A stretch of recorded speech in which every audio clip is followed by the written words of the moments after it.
Hi, my name is Chantel, one of the co-founders here at Locals Insight. Today we're going to be sitting down with Trisha, a local from New Delhi, to learn more about what common misconceptions she has realized people have about New Delhi. So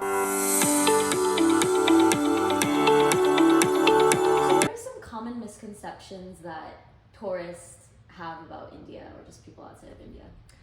One is weather. People think India is always hot, like all year round. It really depends though at what portion of like the country. I would say South India is always hot, like because it's closer to the equator. That makes sense. But as you get to the northern part of like India, where I grew up, New Delhi, and like even higher than that, it's very much like we have cold weather. We have a winter season. So I would say the best time to visit India would be in the colder months because June and July and August, like super hot. Then you'll get into August and September and it's like monsoon season. It's raining all the time. So the best time would be like the winter. Oh, good to know. I actually did not realize that India could be cold. Like just really. Yeah, no, a lot of people don't because like that's just a misconception that people do have about like India. Another misconception that people have is that India is just slums. Actually, this dates back to a story that a friend of mine asked me one time. Is India like Slumdog Millionaire? And Slumdog Millionaire is true. It's a hard film to watch, and there is a lot of factual things about like how India is with pertaining to slums, but that's a very common generalization that people have that like all of India is like that we don't have infrastructure, we don't have like healthcare or the resources.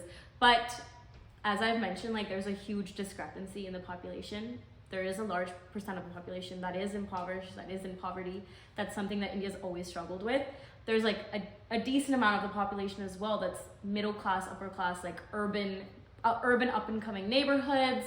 And that's just something hard to like watch. As you see, like growing up, it was very normal for me to be like at a stoplight and like someone, a beggar essentially would come up and like be knocking on your window, like begging for food or for money. And like sometimes they even bring their kids and like babies and they use them to like get money out of people. But that's something very typical that you will see, like a local would see, is just you'll be at a stoplight and you'll see that like practically every day. And Indians just become more immune to it just because you get used to that. But like foreigners that come and visit are very like shocked by the huge discrepancy in population. But I would say that not all of India is impoverished like that. There are a lot of parts that are, but definitely an interesting like urban kind of middle to upper class population as well. So I would say a local would experience both, essentially would see both on a daily basis. Yeah.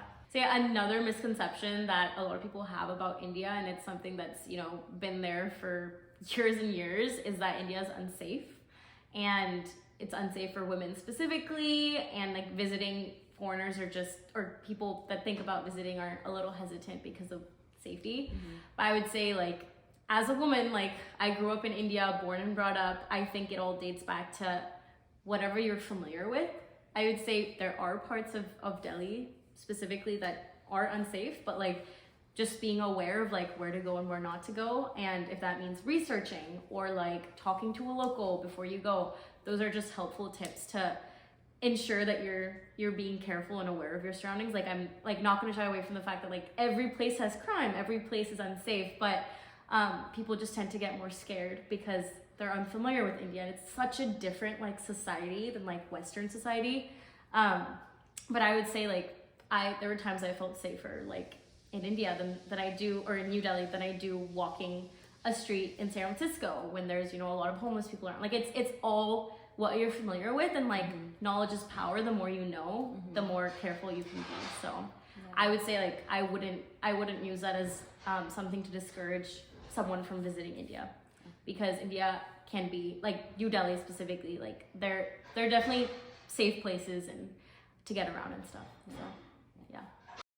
And that's a wrap on this video with Trisha. If you want to learn more about her story, and New Delhi in general, head over to our main interview linked below. We talk about food, culture, religion, language, Bollywood movies, and so much more. So just go watch that because you won't regret it. And if you're curious about what we're doing here, this is called the Local Rundown. It's an initiative by Locals Insight to interview locals from around the world to share what you should know before you go visit. And again, if you're curious about Locals Insight, we are a company that promotes authentic discovery when you go travel. So essentially, we have an app that launched last year, 2022, and you're able to upload your own recommendations from things to do, see, eat, experience, and nightlife. And we have recommendations from all over the world, so go over there and check it out. You can also check out our website linked below. We talk about our story, how we came to be, and all that good stuff. So thank you so much for taking the time to watch this video. Subscribe for more, and looking forward to making more memories with you guys. Bye!